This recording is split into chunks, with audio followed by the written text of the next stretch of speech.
Oke, silakan. Sudah bisa dimulai. Silakan pemakalah dipresentasikan kalau ada PowerPoint yang ada gambar saja eh, tunjukkan ya di sini. Kalau tidak ada PowerPoint-nya, jangan pakai Vortex. Setelah nanti presentasi, silakan diskusi sampai lebih kurang 15 menit lah kasih waktu sama saya ya. Silakan. Baik. Berarti sampai jam setengah enam berarti ya. Setengah enam. Ya silakan. Apakah PPT-nya sudah kelihatan, Ustaz? Belum kelihatan. Sebentar, Ustaz.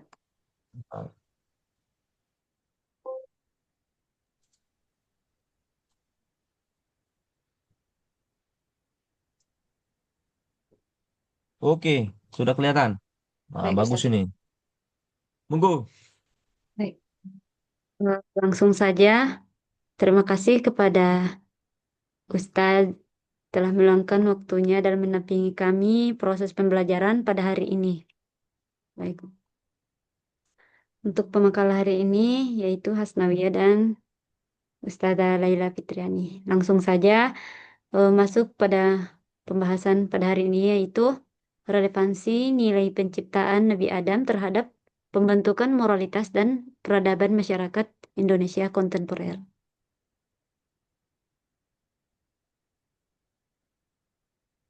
Yang dimana yang perlu kita penelitian di sini itu yakni bertujuan untuk menganalisis bagaimana relevansi nilai-nilai penciptaan Nabi Adam itu terhadap moralitas dan peradaban masyarakat Indonesia kontemporer. Kemudian, nah kita dapat dilihat di sini pada pendahuluan yang perlu kita lihat eh, di tahun 2024 itu indeks korupsinya itu ada di sini di PPT. Kemudian kerusakan hutan Indonesia 2024 juga lengkap dan partisipasi pendidikan juga ada. Kemudian langsung masuk di proses penciptaan Adam alaihissalam. Nah, proses ini memiliki 4 fase, yaitu fase turab, fase tin, dan fase solsol, serta fase hama'im masnun. Nah, adapun fase turab itu sendiri, yaitu eh, fase yang dimana tanah yang belum bercampur dengan air. Kemudian fase tin itu yakni eh atau fase yang kedua. Fase yang kedua ini tahap ketika tanah itu dicampurkan dengan air. Air yang dimaksud di sini yaitu berperan sebagai salah satu unsur utama dalam proses penciptaan manusia. Kemudian fase hama'im masnun. Fase ini termasuk fase ketiga yang dikenal sebagai fase lumpur hitam, yaitu Hamai Masnun. Tahap ini terjadi ketika setelah fase sebelumnya berlangsung dalam waktu yang cukup lama, sehingga eh, tanah ini dicampur dengan tanah dan air dan mengalami perubahan menjadi lumpur yang berwarna hitam. Kemudian fase yang keempat, yaitu fase salsal, yaitu fase tembikar atau salsalin kalfakhor, yaitu eh,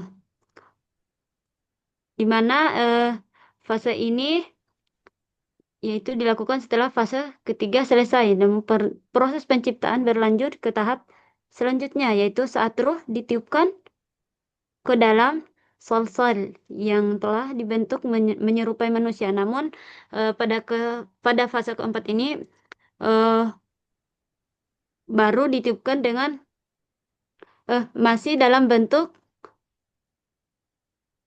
yang belum ditiupkan dengan ruh dalam ketubuh Nabi Adam oleh Allah Subhanahu wa taala. Kemudian masuk ke pembahasan Adam sebagai khalifah fil ardh, fondasi moralitas. Sebagaimana dalam ayat Al-Quran, Quran Surah Al-Baqarah ayat 30 yaitu wa idh qala rabbuka lil malaikati inni ja'ilun fil ardi khalifah qalu ataj'alu fiha man yufsidu fiha wa yasfiku ad-dima' wa nahnu nusabbihu bihamdika wa nuqaddisu lak qala inni a'lamu ma la ta'lamun. Nah, pada kata khalifah di sini yaitu dapat kita artikan bahwa eh, menurut Quraisy Shihab itu kata khalifah di sini itu adalah pada mulanya berarti yang menggantikan atau menggantikan atau datang yang sesudahnya siapa yang datang sebelumnya. Sebagian ulama juga menafsirkan bahwa kata khalifah dalam ayat ini juga sebagai wakil Allah di bumi ini untuk bertugas menegakkan kehendaknya dalam melaksanakan hukum-hukumnya. Namun dalam hal ini, namun dalam hal ini bukan berarti manusia itu menggantikan posisi Allah dan bukan juga eh, Allah tidak mampu untuk melakukannya itu sendiri, melainkan sebagai bentuk ujian sekaligus penghormatan dari Allah kepada manusia.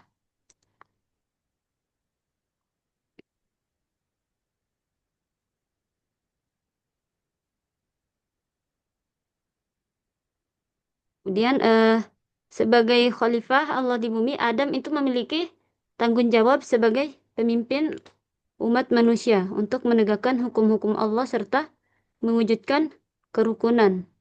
Nah, perannya bukan sekedar menggantikan yang sebelumnya, melainkan juga itu memikul amanah eh, yang diberikan oleh Allah Subhanahu wa taala. Yakni bukan berarti Allah tidak mampu menjadikan manusia itu setara dengan Nabi Adam, melainkan juga sebagai bentuk ujian besar sekaligus penghormatan bagi manusia.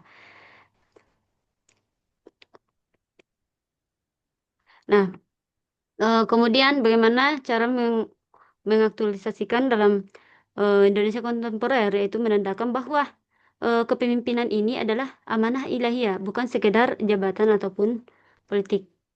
Dan kemudian pemimpin itu harus menjadi eh, wakil wakil Tuhan di bumi, bukan bertugas menegakkan keadilan, bukan yang bertugas menegakkan keadilan, bukan merusak.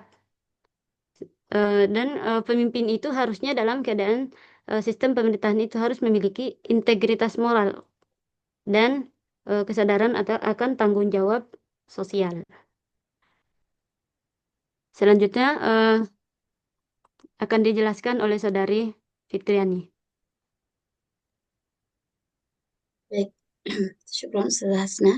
Selanjutnya penjelasannya terkait diturunkannya Adam dan Hawa ke bumi. Bapak Ibu, di antara salah satu aspek utama dari pendidikan Allah terhadap Nabi Adam itu adalah pentingnya kepatuhan kepada perintahnya. Saat Allah memberi perintah kepada Adam dan Hawa untuk tidak memakan buah terlarang, kepatuhan itu diuji ketika mereka melanggar perintah tersebut. Dalam hal ini, kita dapat melihat bahwa kepatuhan kepada Allah adalah prinsip utama dalam pendidikan Allah pada kita sebagai manusia, dan pelanggaran terhadap kepatuhan itu juga memiliki konsekuensi yang berat. Kemudian, turunnya Adam ke bumi, kita harus dapat garis bawahi bahwa turunnya Adam ke bumi itu sejatinya bukan semata-mata disebabkan oleh peristiwa memakan buah khuldi. Sebaliknya, Adam memang sejak awal diciptakan dengan tujuan untuk mengelola bumi ini, memakmurkan dan membina bumi ini sebagai bagian dari tanggung jawabnya sebagai manusia. Sebab yang paling memahami hakikat tanah adalah Adam sendiri, karena ia diciptakan dari unsur tanah tersebut. Nah, adapun terkait di mana Adam diturunkannya, kami merujuk kepada kitab Ibnu Katsir yang berjudul Qisasul Anbiya. As-Sudi menuturkan, Adam diturunkan di India bersamaan dengan Hajar Aswad dan segenggam dedaun surga. Di daun itu kemudian Allah tebarkan di sana dan menumbuhkan pepohon yang baik di sana. Kemudian diriwayatkan juga dari Ibnu Umar, beliau mengatakan Adam diturunkan sementara Hawa di Marwah. Jadi ada perbedaan pandangan pendapat terkait di mana turunnya Adam dan Hawa. Lanjut.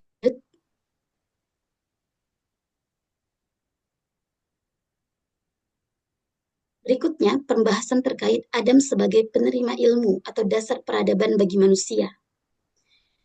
Hal ini sesuai dengan Al-Quran surat Al-Baqarah ayat 31. Ini hanya sepenggalan ayat yang kami ambil, dan dia mengajarkan kepada Adam nama-nama seluruhnya. Maksudnya adalah Allah mengajarkan kepada Adam berbagai macam ilmu perkembangan. Ilmu yang maksudnya bukan ilmu perkembangan. Maksudnya Allah mengajarkan kepada Adam nama-nama seluruhnya. Jadi seperti pepohonan itu diajarkan kepada Adam setelah diciptakannya. Kemudian ilmu yang Allah ajarkan kepada Adam itu juga melampaui ilmu dari para malaikat. Ibnu Katsir itu menyebutkan ayat ini sebagai tanda bahwa Allah menganugerahkan kepada Adam kemampuan untuk memahami hakikat segala sesuatu, berbeda dengan malaikat yang hanya mengetahui sebagian dari ciptaan Allah. Karena yang kita tahu bahwa ilmu itu menjadi fondasi dari peradaban manusia. Dengan demikian, penciptaan Adam sebagai penerima ilmu menjadi simbol penting bahwa bangsa yang beradab akan lahir dari masyarakat yang berilmu. Silakan dilanjutkan, Ustazah. Nah, kemudian terkait kesatuan atau kesatuan asal usul fondasi dari pluralisme atau dari keberagaman dalam menghargai perbedaannya, Bapak Ibu. Kita merujuk pada Quran surah Al-Hujurat ayat 13.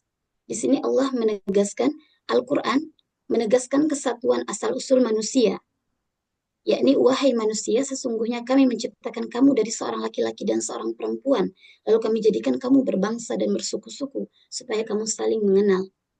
Seperti yang kita tahu bahwa manusia diciptakan beragam, berkulit yang beragam, ada yang kemerahan, ada yang hitam, kemudian dengan suku yang berbeda, bangsa berbeda. Hal ini, ayat ini menunjukkan bahwa manusia itu diberi keistimewaan.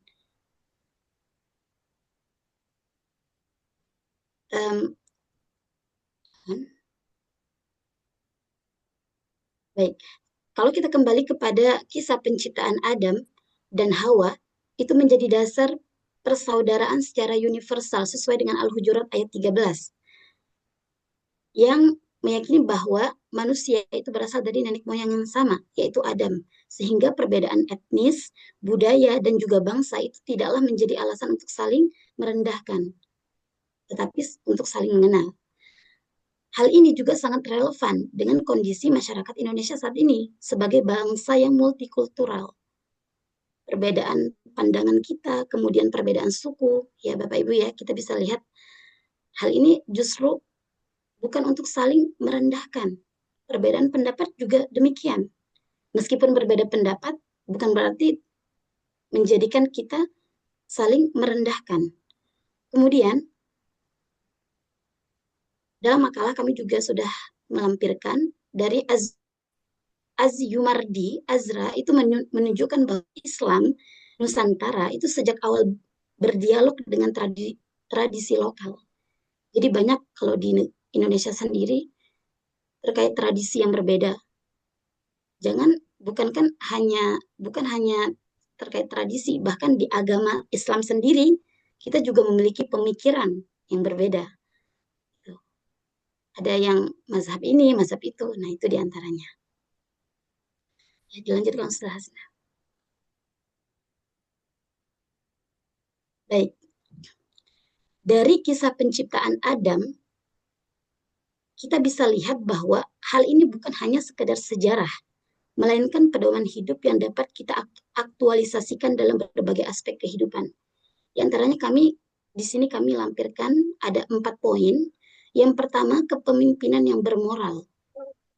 yang tadi sudah disampaikan oleh Ustazah Hasna tentang bagaimana sih relevannya agar bisa menegakkan tata kelola pemerintahan yang baik. Itu bisa melihat dari kepemimpinan moralnya Adam, bebas dari korupsi misalnya, dan berorientasi pada keadilan sosial.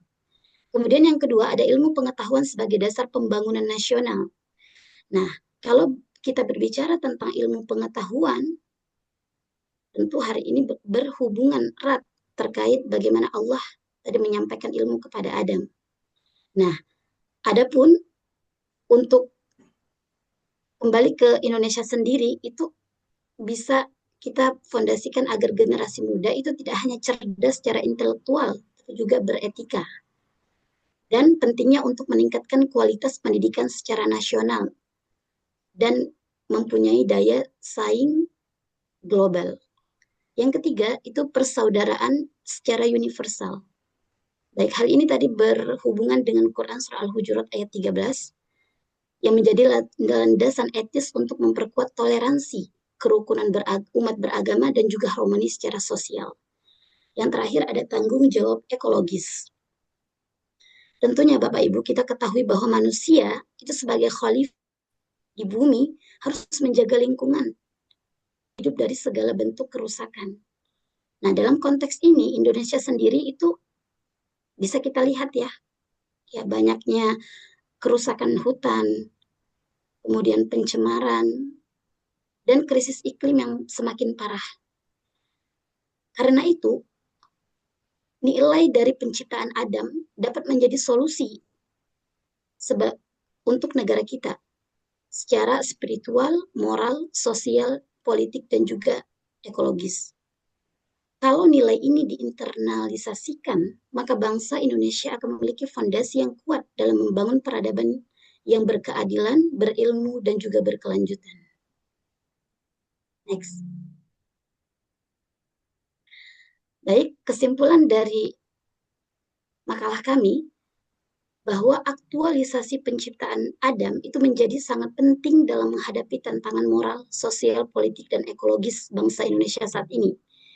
Jika bangsa ini mampu menanamkan nilai-nilai tersebut dalam kehidupan sehari-hari, maka cita-cita membangun masyarakat yang adil, makmur, berilmu, dan berkeadaban, insya Allah dapat terwujud. Sekian presentasi dari kelompok kami. Sampai malam. Untuk selanjutnya boleh kita diskusikan.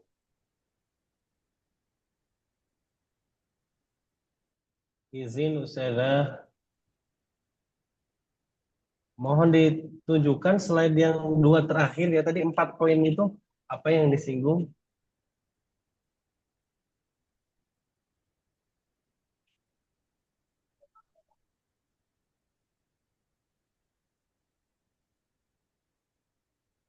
Dua terakhir, sebelum terakhir. Ada 4 poin ya. Ya, satu terkait kepemimpinan, nah itu dia. Yang kedua terkait pendidikan berarti ya. Nah, yang ketiga terkait persaudaraan dan terkait lingkungan. Ini sepertinya di negara kita di era sekarang ini 4 poin ini bermasalah ya. Bermasalah tidak gitu. Ya menurut para presentator ini juga nah, sepertinya juga ada poin-poin lain terkait kisah Nabi Adam yang masih terluput dari makalah ya, dari makalah. Mungkin kami akan izin menambahkan nanti. Tapi pertanyaan tadi mohon dijawab dulu.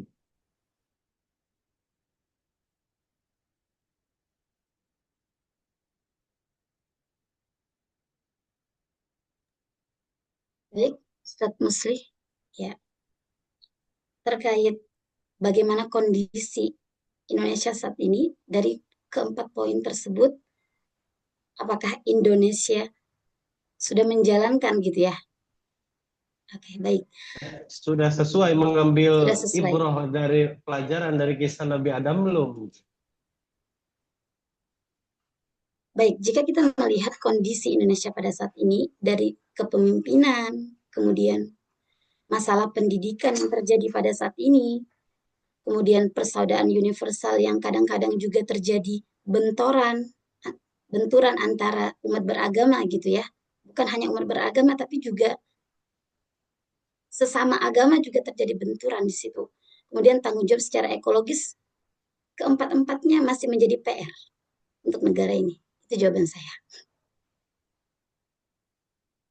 Jadi Silakan. Indonesia sedang tidak baik-baik saja begitu. Bisa dibilang seperti itu, Ustadz. Silakan boleh Ustazah Hasna menambahkan.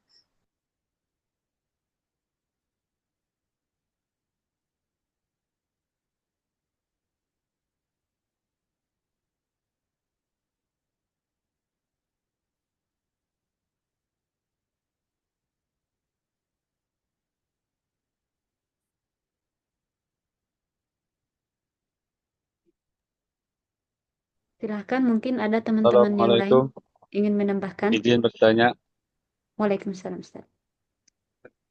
Ustazah. Masih terkait dengan aktualisasi penciptaan Adam ini ya. Pertanyaan saya, apakah keempat poin ini produk dari sebuah peradaban ataukah konsep yang akan melahirkan peradaban? Demikian saja. Assalamualaikum.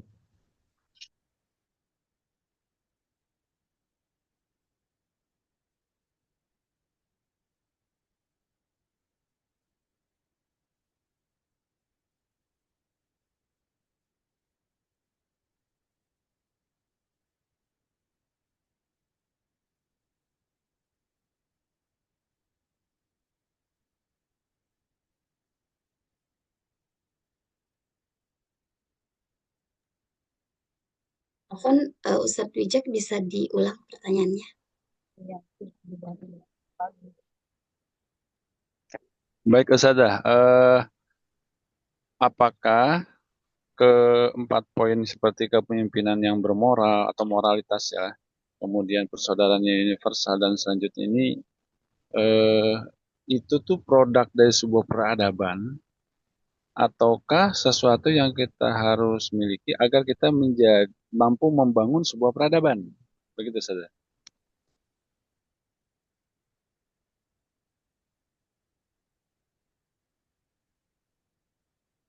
Silakan Ustazah Hasna. Ustazah Hasna mungkin mau.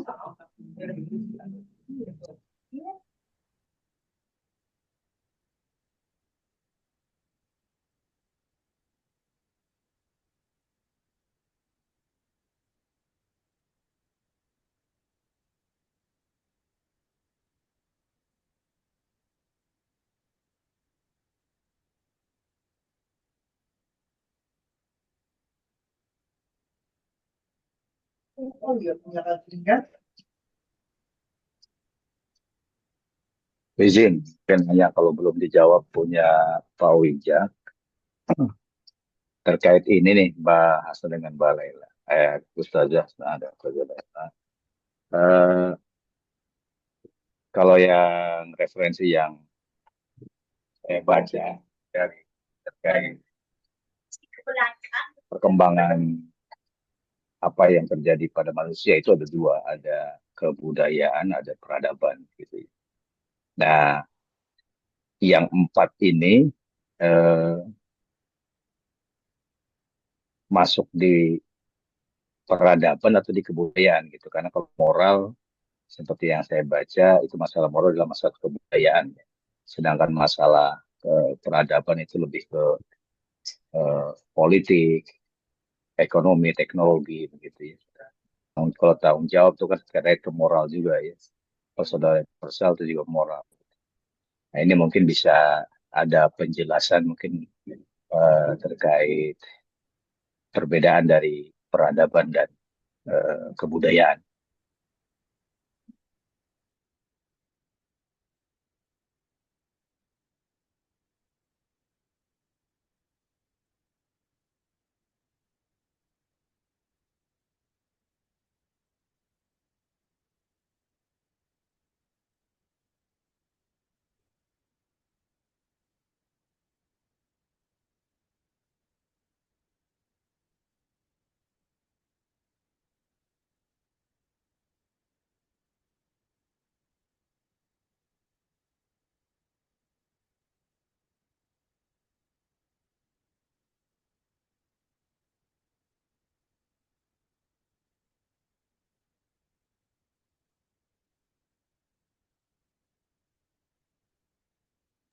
Apakah suara saya terdengar jelas?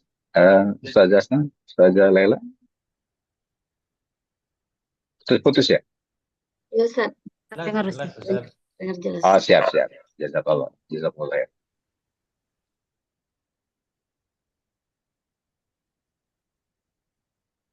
Mungkin sambil mencari jawabannya, kedua ustazah kita, Ana menambahkan ya dari itu ya, dari penjelasan tadi yang belum Ana sampaikan.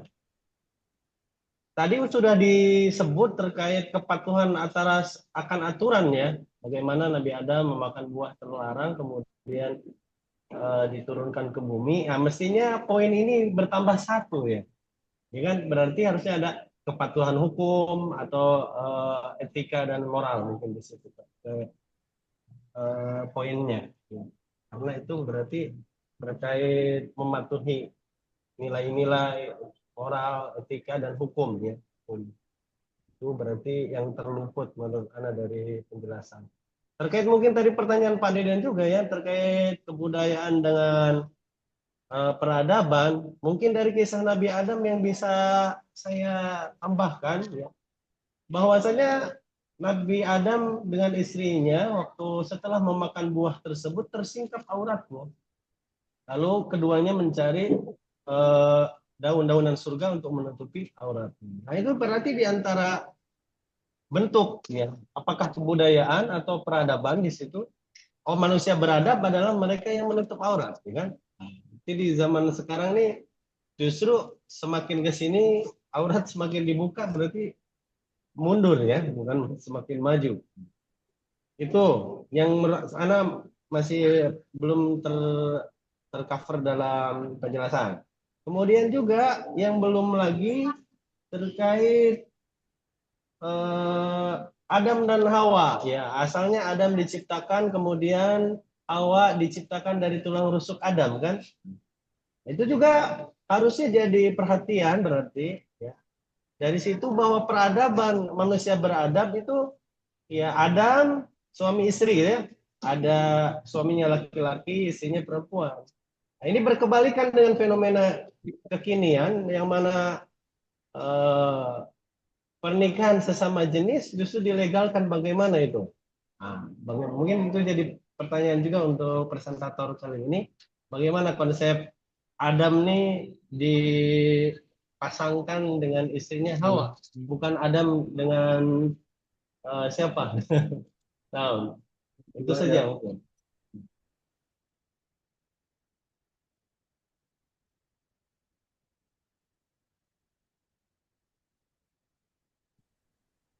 Menambahi Baik, pertanyaannya atau ini mau dijawab dulu? Silakan. ya di pause dulu ya. Baik, Bapak Ibu sebentar. Ya, Izin menjawab dari pertanyaan dari Ustadz Deden tadi.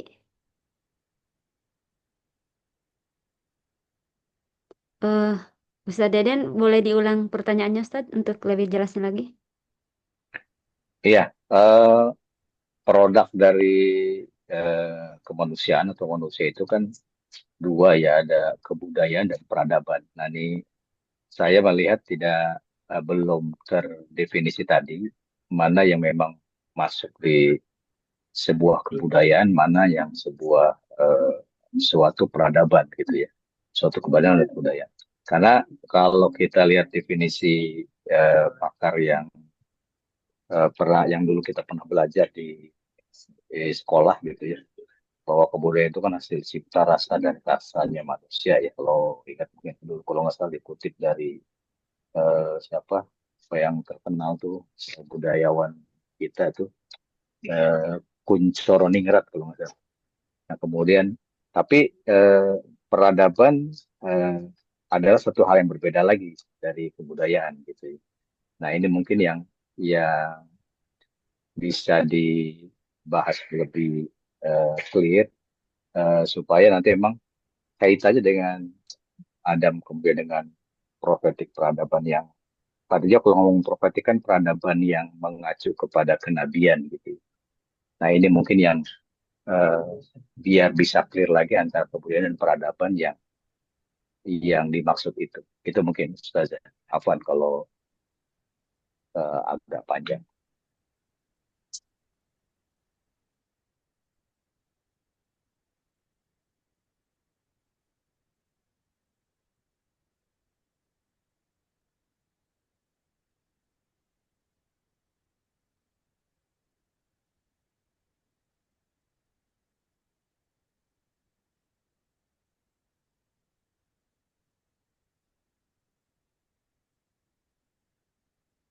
Berarti pertanyaannya itu apakah perkembangan pada manusia itu bisa termasuk kebudayaan dan peradaban ya, Bapak?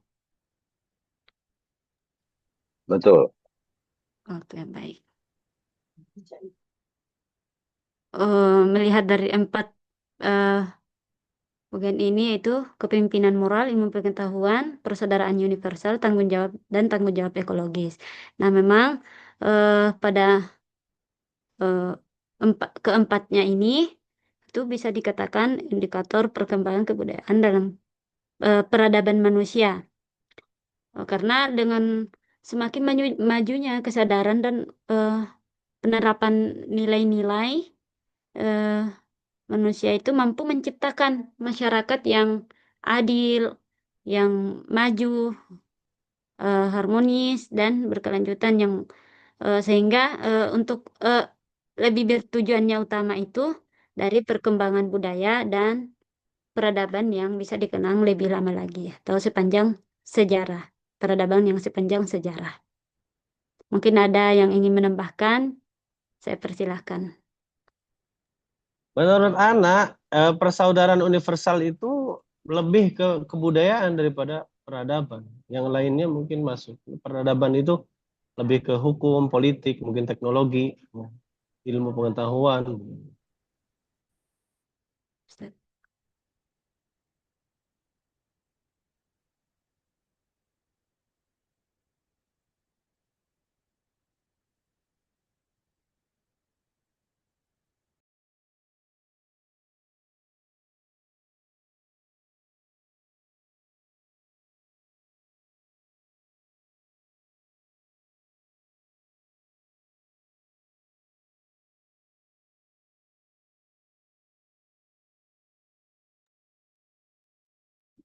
Kalau saya boleh berpendapat,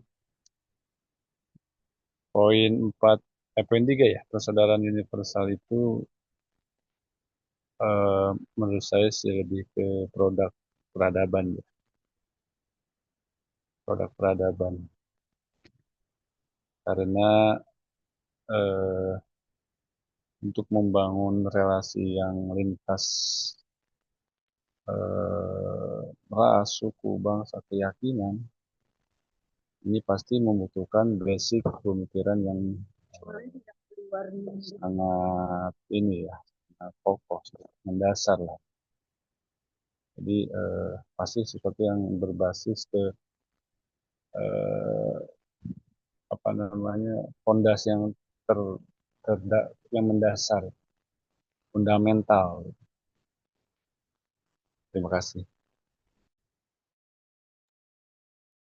Ya, Jazakallah, Ustaz Wijak. Nah, itu makanya Ustazah, jadi memang perlu dikelirkan di sini definisi kebudayaan itu apa gitu ya. Kemudian peradaban sendiri itu apa. Eh, karena kan kalau dua-duanya sama, nggak mungkin ada terminologi berbeda, satu kebudayaan, satu peradaban. Nah, pasti ada hal yang khusus juga dari kebudayaan itu. Kalau yang tadi cipta rasa karsa, gitu. Tapi peradaban juga sebenarnya kan dari manusia juga ya. Cuma bedanya apa dengan kebudayaan ketimbang peradaban. Nah, itu mungkin clue-nya yang perlu kita cari sama-sama tuh di makalah ini.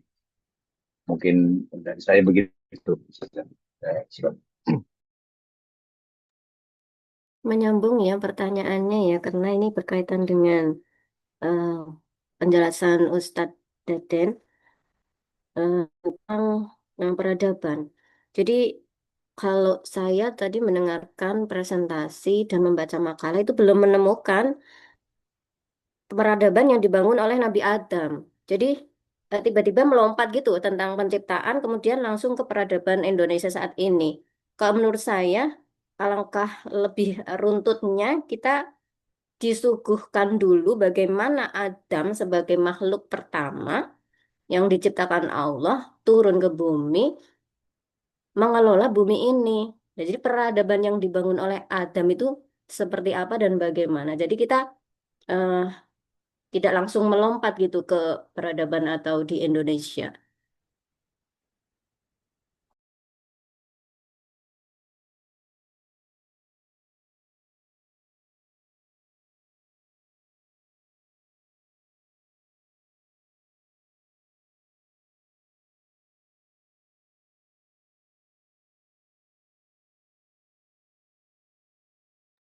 Baik, Ustazah, syukron.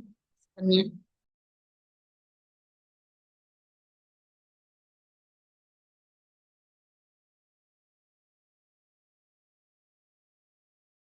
Maka kesimpulannya sesuai tadi tambahan dari Ana, mestinya ini 4 poin ini ditambah lagi. Poin kelima, kepatuhan hukum. Sebagaimana tadi Ustazah menjelaskan Adam ya melanggar perintah Allah. Ke poin keenam, tatanan keluarga. Karena Adam kemudian Allah ciptakan pendampingnya, istrinya dari jenis yang berbeda, perempuan demikian. Yang terakhir ya masalah aurat. Itu juga akhirnya manusia ketika Adam tersingkap auratnya bersama istrinya, kemudian mencari daun dari surga, itu menunjukkan bahwa manusia beradab, harus perhatian terhadap bagaimana menutup auratnya, gitu, tubuhnya. Itu juga ada kaitannya dengan manusia modern ya.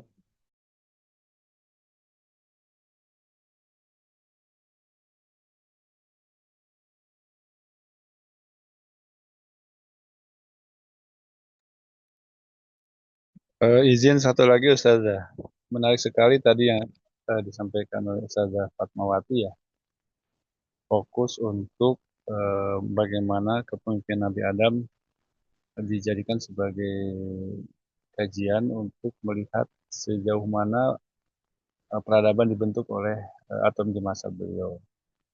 Kan kalau yang sering kita bahas juga salah satu yang muncul itu kan adanya konflik antara putra dan antara putra putranya Nabi Adam terkait dengan eh,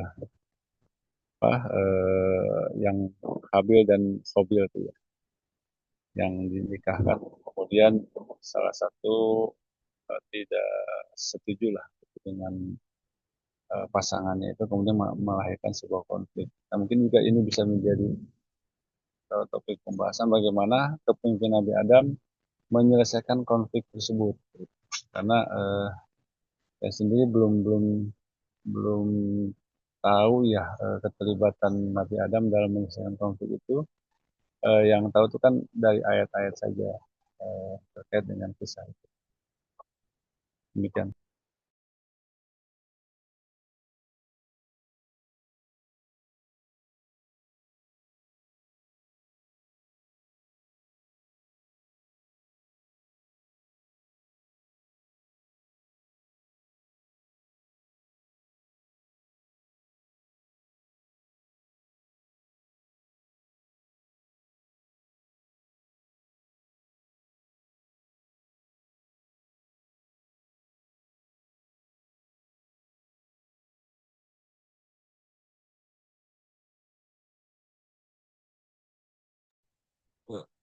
Coba dimatikan aja apanya tuh makalah apa namanya PowerPoint-nya karena sudah diskusi kan.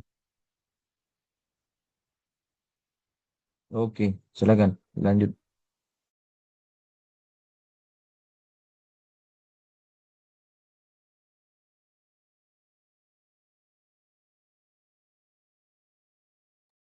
Mungkin pemateri punya gambaran ya tentang eh, peradaban yang dibangun oleh Nabi Adam. Karena begitu saya baca materi itu yang di-share oleh Bapak Ustadz Zakaria, Adam dan rintisan peradaban profetik umat manusia itu yang kebayang di pikiran saya adalah eh, peradaban yang dibangun oleh Nabi Adam waktu itu. Jadi beliau itu kan sebagai makhluk pertama ya. Jadi belum ada makhluk lain. Nah, bagaimana itu peradaban dibangun? Sangat apa ya? Menurut saya sangat menarik untuk kemudian ditarik ke belakang ke arah kontemporer saat ini, misalnya ke peradaban Indonesia dan lain sebagainya.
Baik, Ustazah Fatma, ya, ya, saya izin menanggapi. Ini kedengaran suaranya karena di sini hujan. Jelas. Baik, terkait tadi em, benar kalau materi itu sebenarnya harus mengarah kepada peradaban yang dibawa oleh Nabi Adam sendiri, ya Ustazah ya. Ya, di makalah sendiri kami memang tidak banyak menuangkan, hanya penciptaan Adam, kemudian turunnya Adam ke bumi. Memang terkait em, kisah story Adam sendiri itu luar biasa panjang lebar. Mulai dari terkait hadisnya, mulai dari penciptaannya sendiri, kemudian setelah Adam diciptakan turunnya Hawa, diciptakannya Hawa, kemudian bagaimana tablis, bisikan iblis menggoda Adam dan Hawa. Itu sebenarnya juga ya karena keterbatasan waktu juga ya yang kami miliki. Kemudian kami juga um, ya masih harus banyak diperbaiki dari makalah ini.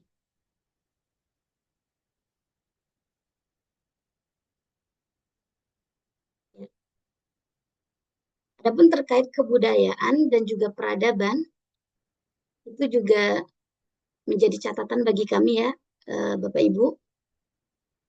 Apakah dari 4 bagian tadi itu termasuk dari kebudayaan atau juga peradaban? Gitu. Menjadi catatan bagi kami. Kemudian ada yang pertanyaannya belum terjawab tadi, mungkin supaya ini nggak diam-diam aja. Ustadz Wicak tadi manajemen konflik bagaimana Kobil Habil? Oh, manajemen konflik. Itu juga tidak dimasukkan ke dalam makalah. Memang banyak yang penting dari pembelajaran Adam dan Hawa ya yang harusnya ditampilkan. Tapi kemarin memang kan keterbatasan 10 halaman juga ya. Saat itu. Jadi itu juga salah satunya. Ya. Dan ya itu terkait konflik Kabil dan Habil itu juga yang dari apa yang pernah saya baca itu juga menarik ya untuk dibahas sebenarnya. Jadi saya rasa pembahasan Adam itu kalau dibahas untuk disedikitkan atau untuk dibuat menjadi 10 halaman itu nggak mungkin. Itu Bapak Ibu. Dari apa yang sudah kami baca ya beberapa ya. Jadi harus waktu juga, waktu waktunya 1 pekan ya kurang cukup, yaitu begitu. Silakan Bapak Ibu yang mau. Iya betul memang karena pertama ya waktunya sangat sempit sekali untuk meneliti banyak referensi juga terbatas ya. Ini bagi yang belakang-belakang nih, enak ini masih punya banyak waktu untuk penelitian.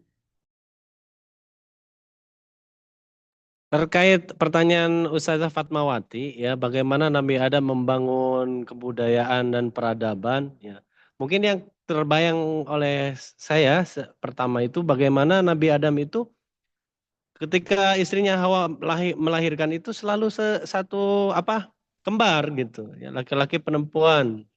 Lalu yang dilakukan Nabi Adam adalah menikahkan. Rupanya beliau menikahkan anak yang laki-laki dengan perempuan yang tidak lahir bersama, tidak kembar. Itu yang dilakukan. Nah, kemudian terjadilah konflik sebagaimana yang jadi pertanyaan Ustadz Wicak, ya Ustadz Wicak. Justru dari konflik tersebut yang bisa anak ambil juga pelajaran terkait kebudayaan dan peradaban, yakni tatkala terjadi korban pertama, ya kematian manusia pertama di situ. Lalu Allah kebingungan untuk ya bagaimana mayatnya. Rupanya Allah di situ mengirim gagak untuk matuk-matuk tanah, kemudian akhirnya dikuburkan. Nah itu juga berarti pemakaman apakah produk budaya atau peradaban yang terjadi pertama kali di masa Nabi Adam?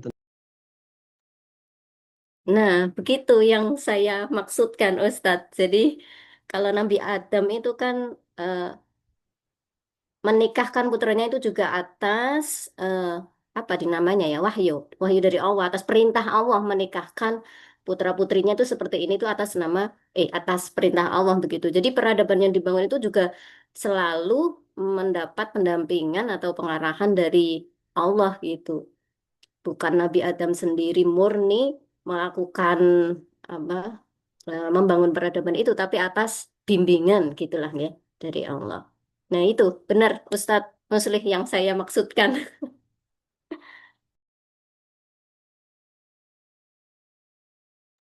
Berarti bisa disimpulkan ya Sada bahwa keempat poin itu produk dari apa eh, peradaban ya atau eh, apa atau itu yang membentuk peradaban.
Ustadz Wicek, ya, ini pertanyaannya ya nyambung.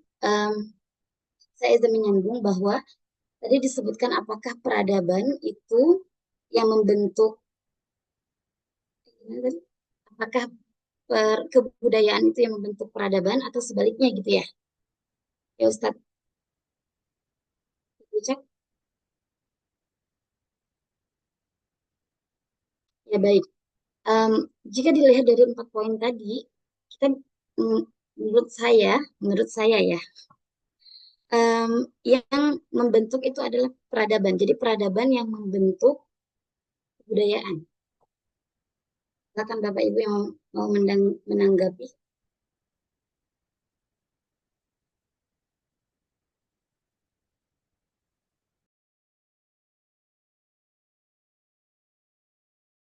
Tadi sepertinya Ustadz Wicak itu apakah 4 poin itu produknya, apakah itu justru start poinnya itu yang Anda pahami sih begitu.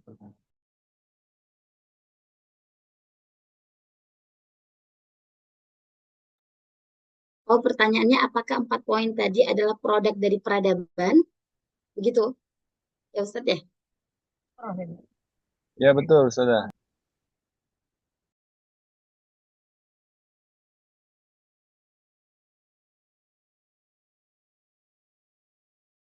Ini sesuai dengan apa yang saya ketahui ya, Bapak Ibu ya. Bisa jadi salah juga, mungkin Ustadz nanti bisa menambahkan terkait apakah produk itu, apakah 4 poin tadi adalah produk dari peradaban. Saya rasa kita bisa merucut kepada satu kalau misalkan dari kepemimpinan, hal itu kan bisa kita lihat dari bagaimana Adam, dari kepemimpinan, kemudian dari keilmuan, dari pendidikan, bagaimana Allah memberikan kepada Adam pengetahuan, wujudnya ke sana.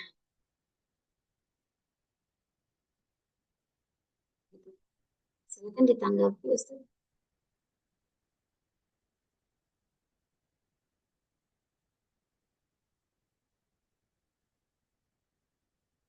Bagaimana Ustaz Wicak? Iya, saya terinspirasi dari penjelasan Ustadz siapa tadi ya yang Nabi Adam itu senantiasa dibimbing dalam mengatasi konflik dan segala macam itu dengan wahyu, sehingga kita menilai kinerja beliau ini menghasilkan kepemimpinan yang baik gitu, yang ada itu berarti kan produk dari sebuah arahan, sebuah bimbingan. Jadi, kalau dari situ kesannya keempat poin itu produk dari sebuah peradaban di zaman itu ternyata. Itu saja opini saya aja sih. Ustaz.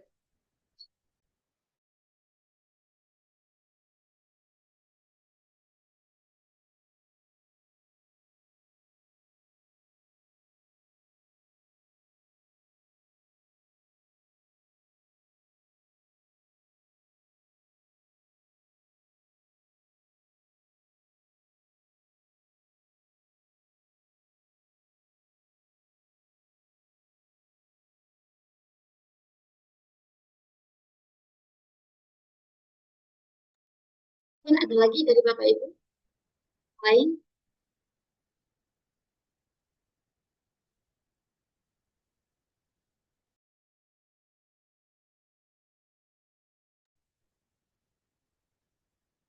Berarti kalau ada statement menyatakan bahwa peradaban pertama kali oleh Nabi Adam itu atas bimbingan dari Allah Subhanahu wa taala ya. Karena jelas di dalam Al-Qur'an wa 'allama Adam al-asma'a kullaha gitu kan. Jadi Allah itu mengajarkan semua nama-nama ya kullaha semuanya kepada Nabi Adam. Jadi peradaban yang dibangun Nabi Adam itu atas arahan dan bimbingan dari Allah Subhanahu wa taala.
Jadi dari statement terakhir dipahami juga berarti tatanan hukum, tatanan keluarga, tatanan sosial juga seharusnya berpijak dari wahyu. Begitu kan?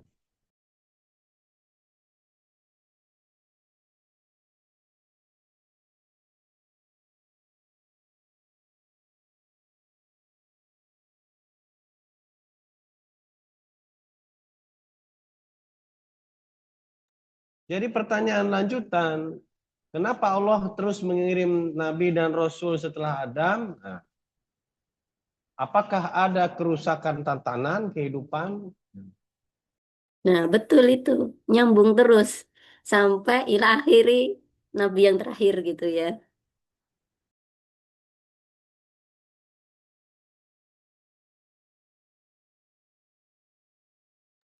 betul sekali.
Gimana nih? Udah selesai. Kenapa pada diam?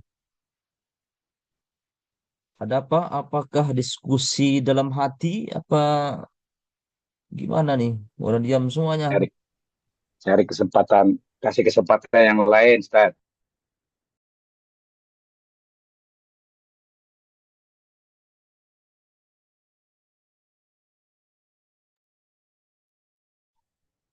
Mungkin sedikit tambahin aja, Ustazah. Jadi, eh, seperti tadi yang disampaikan eh, Raja Fatmawati, ya memang sebetulnya yang kebayang di saya juga sama gitu. Artinya kita pengen ngelihat ketika diawali dengan Adam diciptakan Allah, itu kan kemudian muncul kebudayaan yang ada di sana, kemudian peradaban yang ada di sana juga gitu. Karena sepaham saya, peradaban itu sebenarnya adalah bagian dari kebudayaan juga, cuma dia lebih teratur gitu. Ada semacam, ya kalau mungkin kalau bahasa kita ada syariatnya gitu ya. Kenapa dia beradab? Karena cipta rasa dan karsanya itu terkontrol gitu ya. Sehingga dia jadi beradab. Makanya kadang orang ya orang nggak beradab gitu ya. Dia manusia juga punya budaya juga kan, karena kalau cipta rasa karsa itu kan agak lepas nilai gitu ya, lepas nilai kalau kalau saya memahaminya gitu. Sehingga makanya perlu sesuatu yang beradab, yaitu sudah diatur.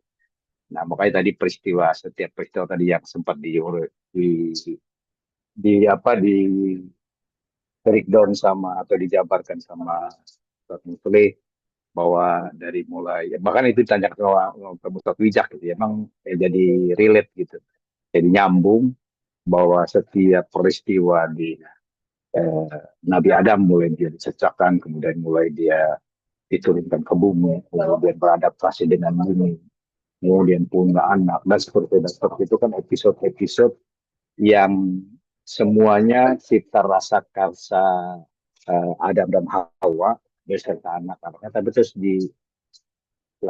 berjalannya waktu dibingkai sama syariat dan perintah Allah gitu. Termasuk tadi masalah pembunuhan muncul yang tadinya nggak ada, sebelumnya nggak pernah kepikiran oleh atau nggak pernah terbersit di Adam dan Hawa, bahwa akan ada peristiwa pembunuhan, kemudian ada peristiwa yang namanya hukuman dan lain sebagainya. Termasuk kalau yang saya ingat tuh cerita dulu waktu SD, bahwa Qabil dan Habil itu diminta untuk eh, boleh dibilang menunjukkan dirinya dekat dengan Allah dengan sama-sama berkurban. Nah ini akhirnya ada yang kalah salah satu gitu yang akhirnya tadi karena iri hati ditambah dengan godaan syaitan. Ini kan bingkai-bingkai memang rangkaian eh, kebudayaan yang sudah dikemas menjadi sebuah peradaban yang nantinya itu berlanjut tuh sampai dengan kita. Nah ini mungkin urutan yang eh, diharapkan mungkin bisa terlihat di sini gitu. Nah jadi mungkin memang ada topik-topik menarik pastinya di eh, peristiwa selama Adam itu turun ke bumi ya sampai kemudian berkembang dan berkembang. Walau mungkin itu tambahan dari saya. Ya, mungkin itu episode-episode yang hilang dari kisah Nabi Adam, mungkin karena keterbatasan referensi. Karena mungkin sependek pengetahuan anak, ya, bahwa Nabi Adam tuh hidup di muka bumi itu sekitar 1.000 tahunan. Ya. Kejadian-kejadian apa setelah itu, nah mungkin itu yang masih menjadi misteri dan belum bisa diungkap oleh pemateri kali ini gitu ya. Pemateri kali ini kalau diungkap di situ mungkin akan banyak mungkin diskusinya akan lebih lebih.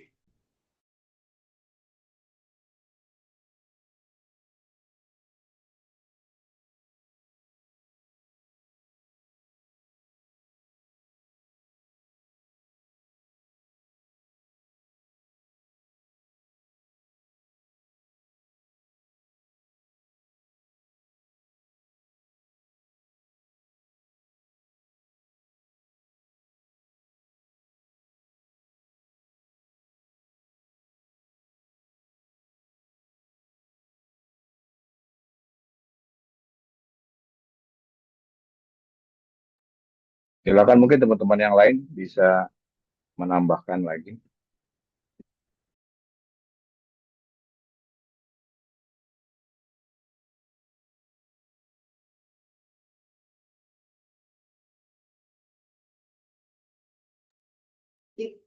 Silakan Ustadz Wijak mungkin atau Ya, sedikit Ustadz saja. Faisal, Ustadz Dadan. Mudah-mudahan bisa dipertajam oleh yang lain. Saya kira ini sangat sangat menarik ya. Tinjauan peradaban ini kan mungkin bisa kita sisir dari berbagai aspeknya ya, misalkan ekonomi, aspek politik, aspek apalagi pendidikan, dan itu semua itu bisa kita gali dari sumber yang apa yang kita yakini ya, Al-Quran bisa dikatakan sebagai sumber otentik yang tunggal. Jadi eh, potensi adanya bias itu lebih sedikit, walaupun memang tadi sudah betul disampaikan jadi sangat terbatas gitu ya. Tapi sebagai basic atau landasan awal kan menarik gitu ya. Walaupun sumber tambahan bisa ditambah misalkan dari temuan-temuan para arkeolog atau hitungan-hitungan para ya konsep yang sudah ilmiah yang sudah mungkin ya demikian sih.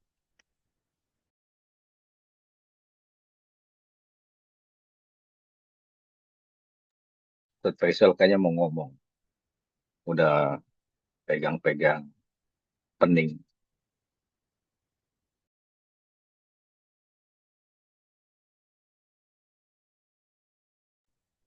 Ya, sebenarnya menarik ya diskusi pada kita kali ini ya tentang peradaban di masa Nabi Adam.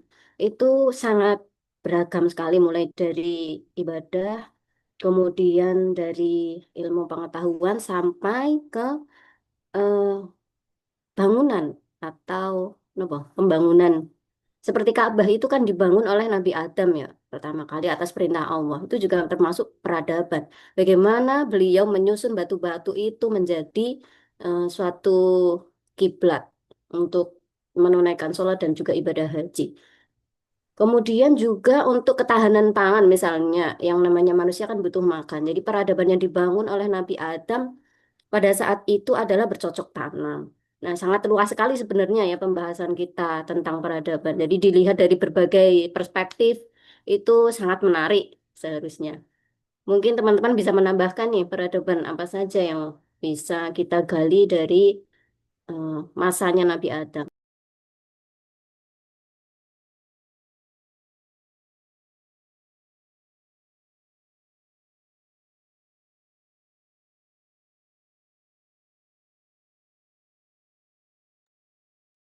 Jadi kalau melihat apa kurban yang dipersembahkan oleh Qabil dan Habil itu, satunya adalah sayuran, berarti betul kata Ustazah Fatmawati, ya berarti adanya cocok tanam.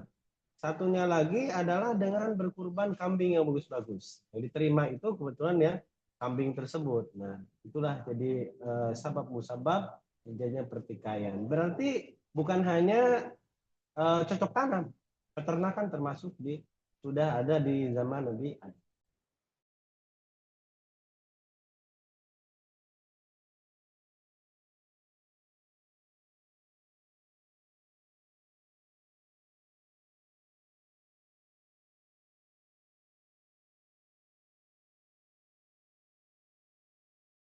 Melanjutkan sumber-sumber tadi ya, mungkin Al-Quran memang terbatas terkait itu, tapi kalau diperdalam di hadis, mungkin hadis yang statusnya mungkin masih diperdebatkan juga mungkin bisa diolah kembali ya untuk sekedar itu, atau mungkin sumber-sumber Israiliyat sebetulnya ya, untuk jadi kajian diskusi menurut saya tidak masalah ya, meskipun tidak bisa dipastikan sumber-sumber Israiliyat itu dari Alkitab misalkan ya, atau Injil, atau Taurat gitu, atau Bible lah kaum Nasrani, sepertinya di kitab-kitab mereka itu sepertinya akan lebih banyak sebetulnya di kitab-kitab Kejadian gitu. Cuman resikonya itu ya sumber validitasnya saja mungkin. Tapi kalau untuk sekedar menjadi diskusi menarik itu akan lebih banyak lagi sumber dari situ.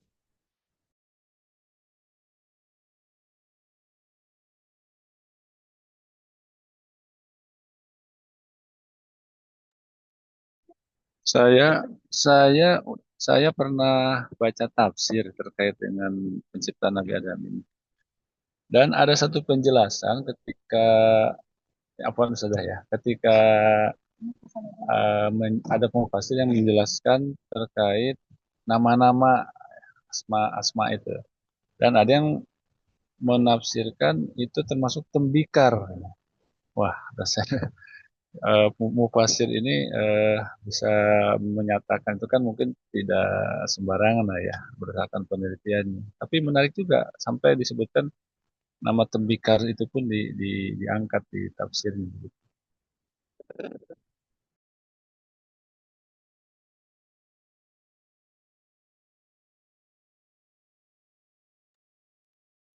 Tapi memang materi pertama ini challenging sih. Saya sendiri coba nyari eh, bahan gitu ya. Kebetulan nih eh, kiai-kiai kita, para dosen kita ini banyak beberapa referensinya itu yang memang kalau saya cari di toko sekarang udah nggak ada. Kalau zaman dulu mungkin masih ada ya. Kayak yang terdekat di sini mungkin toko buku batu bara itu beberapa referensi yang disampaikan dosen-dosen tuh saya tanya udah nggak ada Pak, ini udah nggak dicetak lagi nih. Kayak seperti Bulan Bintang atau bahkan eh, eh, sejarah peradaban Islam juga yang ada ya hanya saya dapat Badriyatin. Nah itu memang eh, mencari sumber eh, kajian Nabi Adam terus terang saya belum dapat di beberapa hari kemarin gitu ya. Sehingga memang yang bisa saya dapat cuma ya tadi seperti mungkin ya bisa jadi kalau saya pun membuat makalah ini mungkin mirip-mirip dengan yang dibuat oleh siapa eh, Ustazah Hasna dengan Ustazah Laila tadi ya. Karena sumbernya ya mau nggak mau ya hanya sumber dari Quran gitu. Quran ya ada banyak ayat lah ditempatkan dari mulai tadi Al-Baqarah sampai kemudian di beberapa ayat. Nah, peristiwa itu yang mungkin yang akan jadi acuan saya juga mungkin kalau saya membuat materi itu gitu. Tapi tadi mengaitkannya dengan peradaban memang sesuatu yang challenging, yang menantang banget ya. Makanya saya juga sebenarnya kepo juga pengen nunggu hasilnya seperti apa gitu ya. Jadi memang belum, ya terus terang walaupun belum sesuai ekspektasi, tapi saya juga terasa mungkin ini belum belum tentu juga ketika saya yang buat dapat bagus juga susunan rangkaian seperti yang kita harapkan gitu. Mungkin itu jadi apa kesan yang saya dapat yang saya coba eh, cari-cari juga kemarin itu supaya diskusinya lebih enak. Pola lah.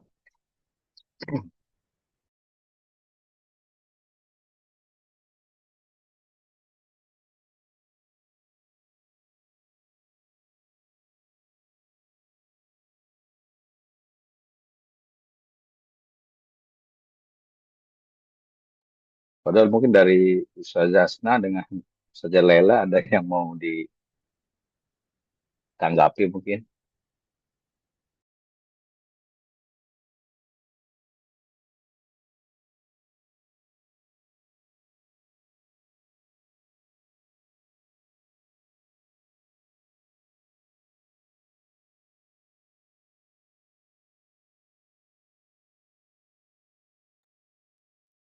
Jazakallah khair Ustaz Deden.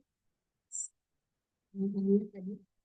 Mungkin saya izin menanggapi ya terkait makalah kami yang masih banyak sekali catatan, insya Allah terkait mulai dari topik-topik yang tadi harusnya dimasukkan ke dalam makalah itu menjadi catatan dari kami untuk memperbaiki makalahnya. Saja dari saya.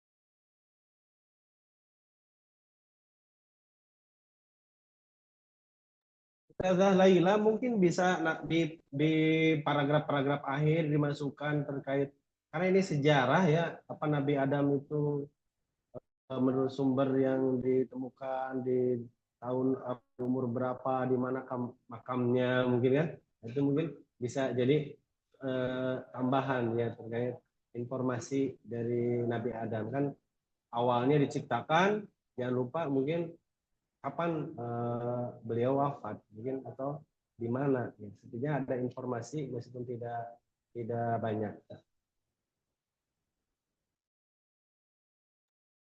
Ya, baik Ustaz.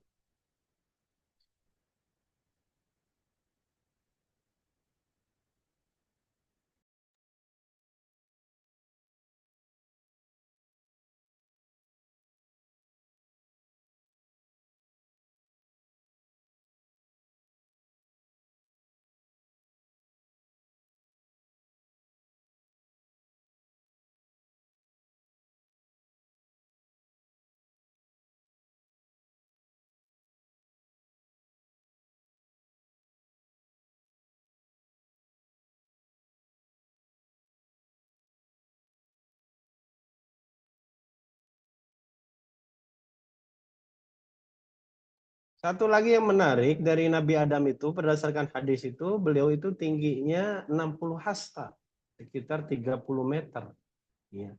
Oleh karena itu ada miniatur sepeda atau baju Nabi Adam Allah taala alam yang mencoba ya, yang mencoba menggambarkan. Kalau sekiranya Ustazah Fatmawati mendalami lagi pertanyaannya, misalkan bagaimana pakaiannya, berarti bagaimana Nabi Adam membuat pakaiannya dari apa, misalkan termasuk rumah tadi yang mungkin dicari-cari, mungkin tidak terbayang oleh kita bagaimana besarnya rumah ya di masa itu. Itu cukup menggelitik. Betul ya, dengan tinggi beliau yang seperti dikatakan oleh Ustadz Musli itu sekitar 30 meter ya Ustadz ya. Dengan Ka'bah yang saat ini ada itu eh, kira-kira 13 meter ya, kalau tidak salah sih saya. Nah, itu berarti kan jauh ya dengan tinggi Nabi Adam. Berarti Ka'bah yang ada sekarang itu lebih pendek atau lebih kecil dari Nabi Adam.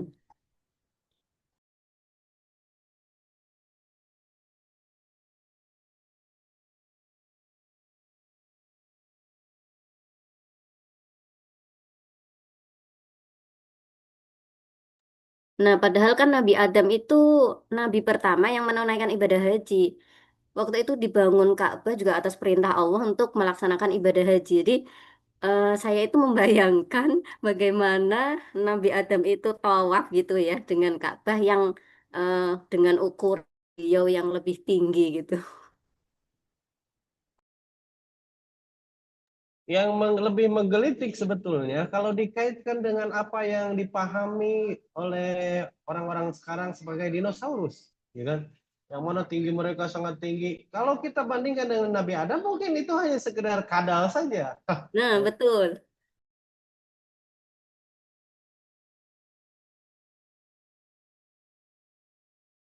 Jadi tidak semenyeramkan kita yang memandang gitu ya Ustadz ya.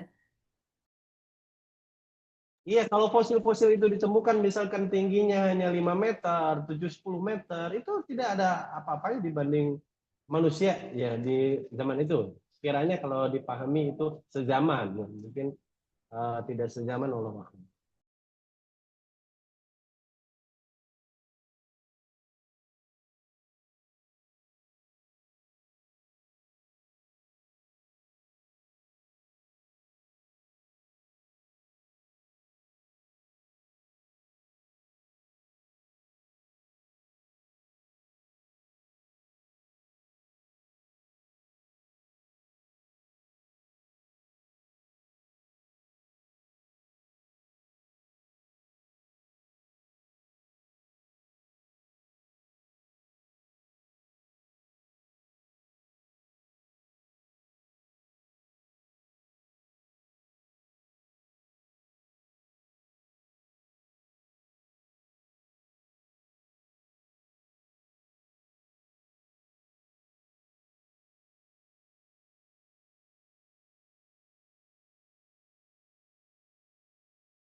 Gimana diskusinya? Kok pada diam? 17.24. 5 menit lagi. Biar pas 17.30. Sudah saatnya Al-Mukarram berbicara, Ustaz.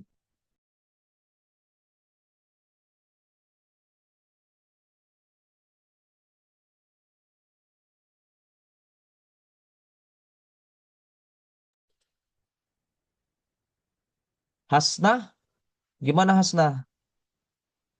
Hasnawi, kesimpulannya. Dan Laila Fitriani.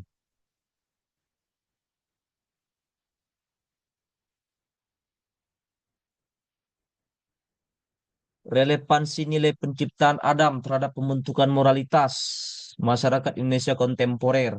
Udah saya masuk sajalah ya. Nah, pada diam semuanya. Yang pertama, masalah tulisan kenapa langsung nomornya 40 berapa? 30-an. Kenapa nggak nomor 1? Itu yang pertama itu. Kenapa? 32 langsung. Yang paling dasar loh. Jadi makalah kalian ini di halaman pertama itu halamannya itu nomornya 32 bukan halaman nomor 1. Jadi membuat saya curiga indikasi apakah ini orisinal atau plagiat. Itu dulu. Kenapa?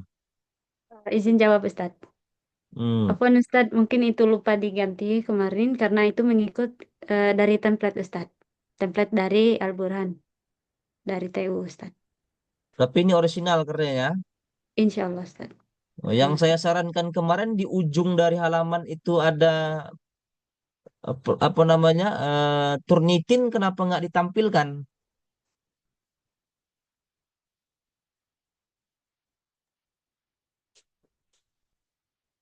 Kenapa? Kan tinggal dicek saja, kemudian keluar hasilnya. Baru ditampilkan. Apalagi cuma 10 halaman. Gratis sih kalau 10 halaman. Kenapa?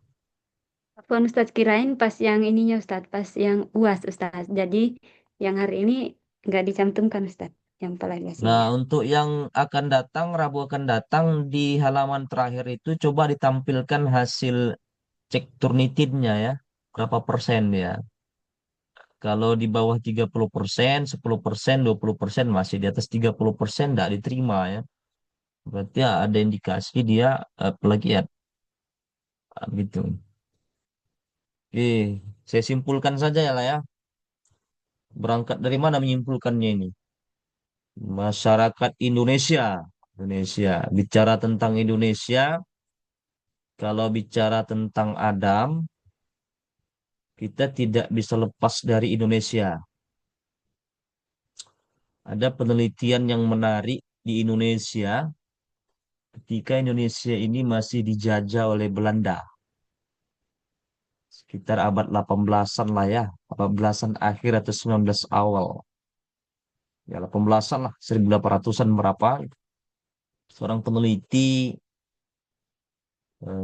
Eugen Eugen de Bois. Ya karena ini dijajah Belanda Indonesia, jadi ya suka-suka hati Belanda saja manggil para penelitinya kan. Belanda terletak di Eropa, ya. Rasional. Orang rasional itu perlu data dia. Kemudian dia menyisir ya dari Sumatera, kemudian ke Pulau Jawa, si Eugen de Bois tadi ini, maka ditemukannya lah di Jawa Tengah, Ngawi, di sebantaran Sungai Bengawan Solo, itu sungai yang paling terpanjang ya. Kalau di Mesir itu sungai terpanjang itu Sungai Nil. Kalau di Jawa itu sungai yang terpanjang adalah Sungai Bengawan Solo. Lebih tepatnya di Ngawi, sebantaran sungai dia menemukan fosil. Biasa, kalau ilmuwan itu selalu data itu fosil. Fosil ini mengarahkan kita mengetahui berapa umur fosil ini. Nanti ujung-ujungnya indikasinya manusia yang pertama. Jadi nggak bisa sepilih sama Indonesia ini. Karena Eugen de Bois inilah yang menjadi cikal bakal mengandung reaksi ilmuwan-ilmuwan selanjutnya. Ini fenomenal penemuannya. Dia temukan semacam fosil tengkorak yang nanti secara ilmiahnya disebut Homo erectus, ya, Homo erectus, yang volume otaknya itu nggak sampai sebesar sisi motor GP lah ya. Motor GP kan 1000 cc ya. Hobi nonton motor motor GP ya. Nah, ini volume otaknya di bawah dari 1000 cc volume otaknya. Ya 1900 ribu lah. 1000 cc ya. Sentimeter kubik ya, masih kecil lah. Yang dia belum jalan, sudah jalan tegap tapi perilakunya menunjukkan apa ya, masih berpindah-pindah.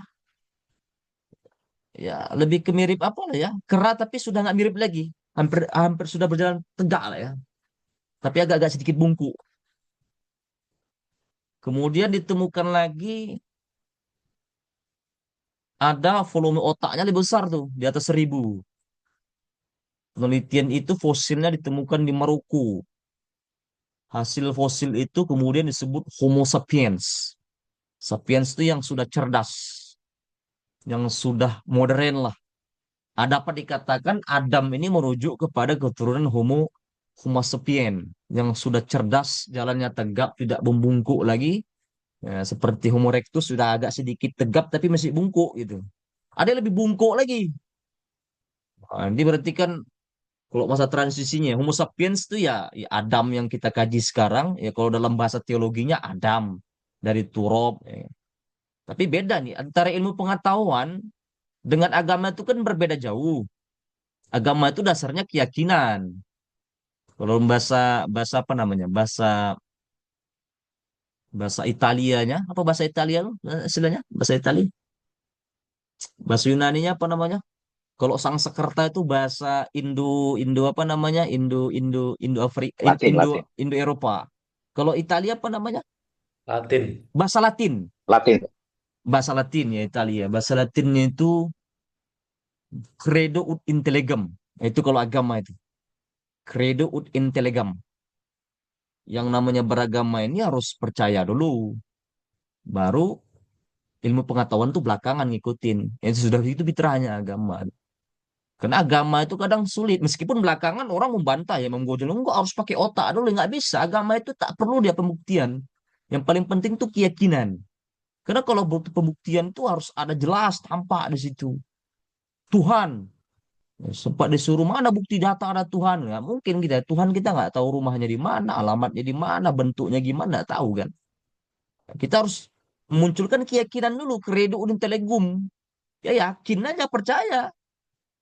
Dasar kita kan iman. Kan iman itu kan bahasa Arabnya. Yakin lu percaya. Pengetahuan belakangan. Meskipun nanti ujung-ujungnya di bukunya memframing ulama. Tuh nggak harus. Ini kan gara masuk unsur filsafat. Ya. Tapi sejatinya fitrahnya yang namanya agama itu adalah keyakinan dulu. Yakin dulu. Beda dengan ilmu pengetahuan. Pengetahuan itu dia nggak mau dia hal-hal yang tidak terlihat. Dia nggak mau dia asal tebak saja. Dia asal ada datanya. Datanya tadi fosil ya. Di Jawa tadi, di petanya di Kota Ngawi, dapat. Di Maluku juga dapat. Volume otaknya lebih besar di atas 1000, di atas 1000 cc, berarti di atas motor GP lagi kan, besar. Ada lebih yang lebih kecil lagi di bawah 500, 500 ke bawah itu. Australopithecus itu ditemukan di Afrika fosilnya.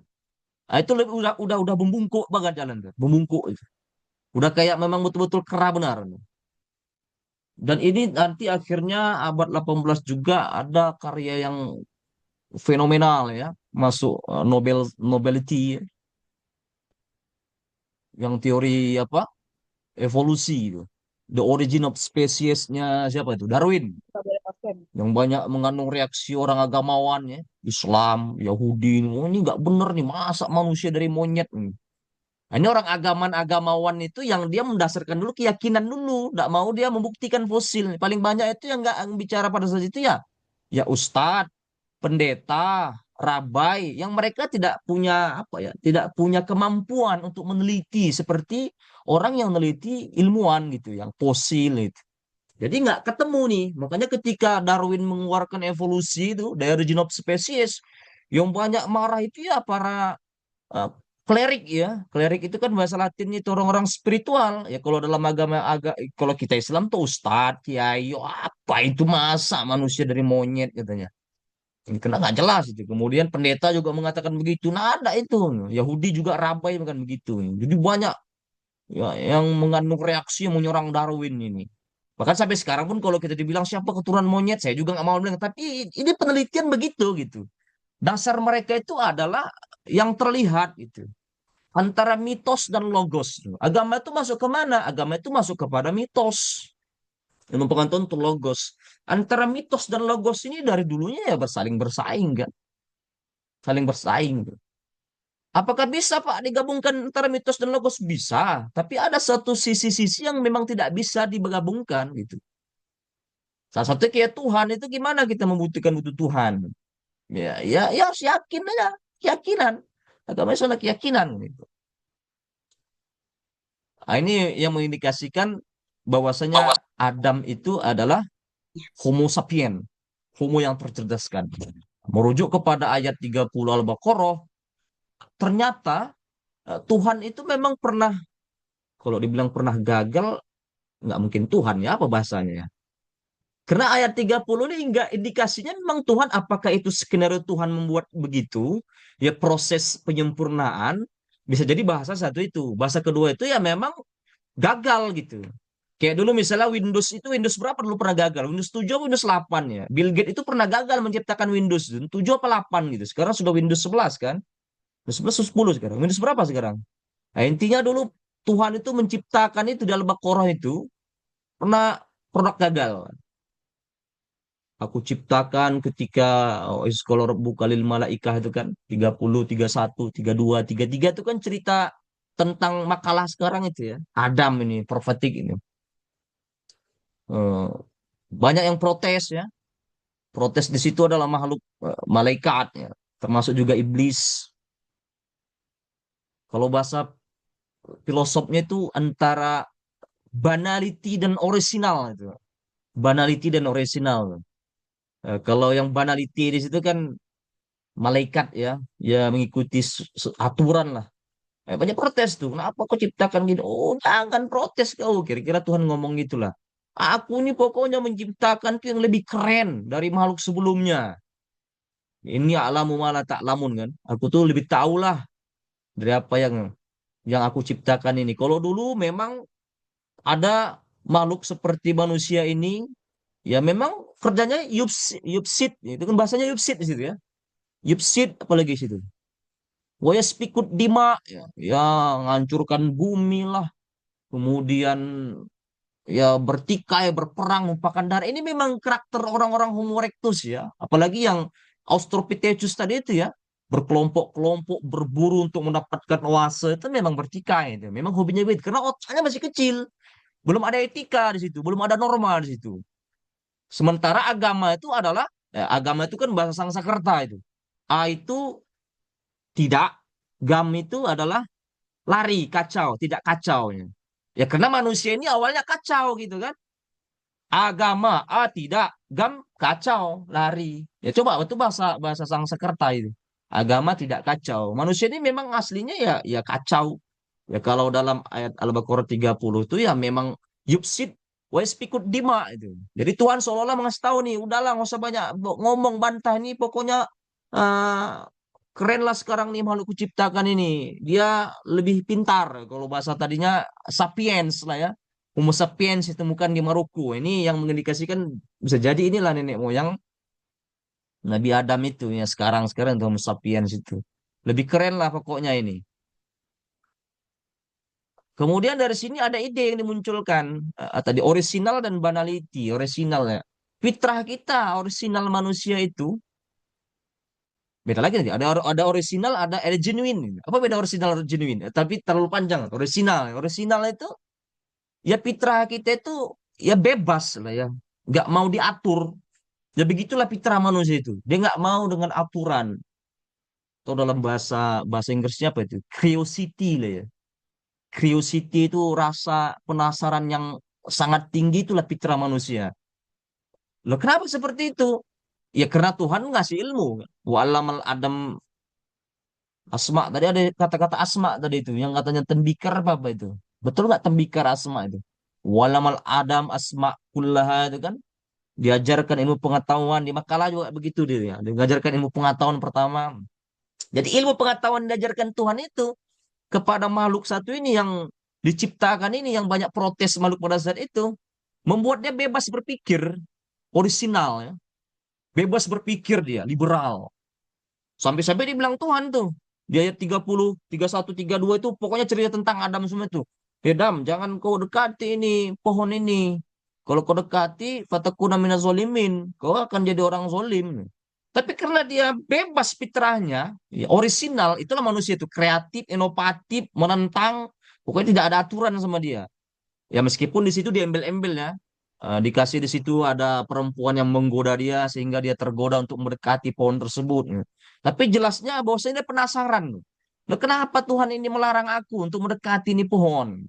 Jadi rasa penasaran dia itu memancing dia untuk mendekati pohon kan. Artinya apa? Liberal di situ, bebas. Kebebasan manusia itu berpikir tuh secara idenya nggak boleh di apa namanya? Tidak boleh dibungkam. Kalau bahasa politik sekarang dibungkam ya, ngomong dibungkam itu. Oleh tirani otoriter nggak bisa karena fitrah manusia itu harus speak up, dia bebas, tidak bisa dibatasi itu. Nah, ini yang kita ambil dari sejarah Adam itu. Saya ada nulis juga di sini. Coba lihat pentingnya hoax itu, ada tulisan saya bahkan muncul nanti di Google. Nah, termasuk nanti kenapa pentingnya hoax dalam judul itu saya buat. Ya ternyata Tuhan itu membuat seperti ini itu dari hoax yang banyak. Berarti Tuhan membuat hoax dong. Nah, dibaca ada tulisan saya itu ya. Baca saja. Karena memang kalau Tuhan sana tidak membuat hoax, rasa penasaran Adam tidak ada, maka keberlangsungan manusia ini tidak ada. Kenapa Tuhan memang membuat skenario Tuhan itu Adam itu jatuh ke bumi? Ya untuk keberlangsungan manusia. Itu ya tulis di apa namanya pentingnya hoax. Kalau di googling saja atau di Google Scholar saya itu. Karena untuk keberlangsungan manusia, ya kalau sempat misalnya tidak ada perbuatan hoax tadi itu ya, propaganda Tuhan itu, ya kita tidak ada. Pak Musli tidak ada dia. Pak Deden juga tidak ada. Saya juga tidak ada. Yang tadi masalah nikah-nikah tadi itu kan. Siapa yang bilang tadi masalah nikah sampai di bumi disuruh nikah itu propaganda Tuhan sebenarnya kan? Ya memang begitu. Sengaja dibuat seperti itu, memancing penasaran. Jadi konsep kebebasan manusia berbicara. Dan ini nanti turun-temurun, turun-temurun kepada nabi-nabi setelahnya. Misalnya saja, betul Pak, masa betul? Ya benar. Jadi manusia ini ya, simbol bumi yang menantang langit lah ya. Kalau dalam tragedi Yunani itu Prometheus tuh. Pernah dengar cerita Prometheus tuh? Ini ada mirip-mirip dengan cerita Nabi Adam, Prometheus itu. Itu kan kita ini bumi yang melawan langit gitu. Manusia ini tidak bisa dikekang dengan yang namanya peraturan-peraturan. Nah, ini kena juga ke Nabi Ibrahim. Jadi Ibrahim itu juga pernah nentang Tuhan nih. Setelah Adam, langsung Ibrahim. Ibrahim ini bapak para tokoh semua kan. Bapak para tokoh agama ya. Agama-agama samawi Ibrahim ini juga nentang Tuhan itu. Di ayat berapa itu? Yang Ibrahim menentang Tuhan. Pokoknya dia nggak percayalah sama Tuhan. Nggak rasional. Aku nggak percaya sama Tuhan. Kenapa nggak percaya? Nah, kau juga sama kayak manusia juga. Mana enggak? Kalau kau bisa Tuhan, coba ciptakan hidup dan mati itu gimana hidup dan mati itu? Nggak percaya. Jadi Tuhan pun kesal juga nih sama Ibrahim nih. Nggak percaya. Awalam tu'min. Baru ngeles lah. Kalau bahasa apanya apologize ya. Manusia ini kan pandai bersilat lidah, berapologi. Bukan gitu Tuhan. Supaya tenang aja hatiku, berapologi lah ya. Awalam tu'min. Qalu bala. Lihat itu ayat berapa itu? Pokoknya kira-kira begitu lah cerita yang saya narasikan gini. Ayat berapa itu? Masih 65 ya? Coba Al-Baqarah 65 ya? Hah? Al-Baqarah 65. Al-Baqarah 65 apa berapa tuh? Coba lihat dulu, takut saya salah nanti saya buat hoax pula. Al-Baqarah 260 enggak? 65. Hah? 260. 260. Al-Baqarah. Al-Baqarah 260. Ya gimana tuh bunyinya itu? Wa idh qala Ibrahim rabbi arini kaifa tuhil mauta. Itu, Qala awalam itu kan. tu'min qala bala walakin liyatma'inna Ya. qalbi. Jadi pertentangan itu manusia tadi itu dia kena sifatnya bebas, dia harus rasional. Terus nggak yakin aku. Pokoknya kok bisa nggak hidup mematikan? Oh, nggak percaya kok sama aku. Ya bukan gitu Tuhan, percaya. Agak-agak takut-takut dikit. Biasa manusia tuh kan kalau ada power lebih kuat agak takut dia kan. Nah, gitu juga kira-kira Adam. Ya bukan nggak gitu Tuhan. Aku percaya, tapi aku nggak perlu bukti loh gitu. Buktikan lah. Coba ambil burung itu empat ekor. Kemudian dicincang-cincangnya kayak tragedi di gunung apa kemarin tuh yang dicincang 500 bagian di apa? Di hutan Talas, dia hutan Pacet.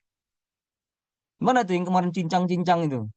Yang ada suami istri yang tidak ada nikah dicincang-cincangnya di kontrakan itu 500 bagian berapa bagian dimutilasinya. Fasurhunna itu artinya mutilasi, bahasa Arabnya fasurhunna kan.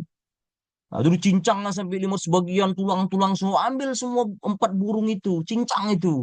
Kok cincang-cincang sama Ibrahim tuh, cincang-cincang Ibrahim kan. Kau letakkan, terserah mau letakkan kemana. Kemudian panggil burung itu, hasil hasil mutilasimu itu panggil semua. Hidup lagi. Disitulah baru Ibrahim takut ya, ada bukti nyata dari Tuhan. Ini kebebasan ya, simbol kebebasan manusia bicara. Ya. Dalam kitab suci ini ada, ini pengaruh dari Adam tadi itu ya, curiosity, rasa kebebasan. Saya rasa itu saja ya dari saya. Terlalu banyak nanti udah habis juga waktunya 40 ya. Silakan di closing statement atau ada sedikit tambahannya, ada terus 46. Silakan.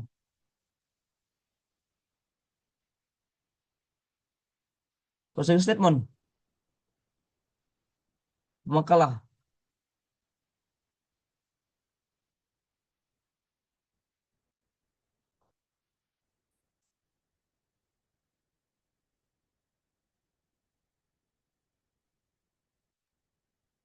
Baik, Makalah closing statement. Makalah. ya Ustadz, baik Silakan. Ustadz, baik Ustadz.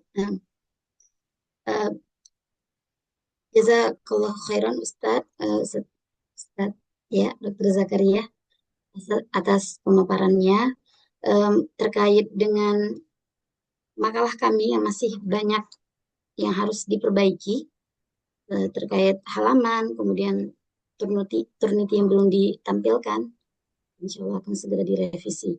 Dan terima kasih kepada Bapak dan Ibu yang sudah banyak sekali memberikan masukan-masukan terkait materi juga. Insya Allah akan kita diskusikan kembali. Baik, jazakumullah khairan. Mungkin kita tutup. Masih ditutup pertemuan Ustaz. Atau presentasi dulu. Ditutup presentasinya maksudnya. Udah, tutup.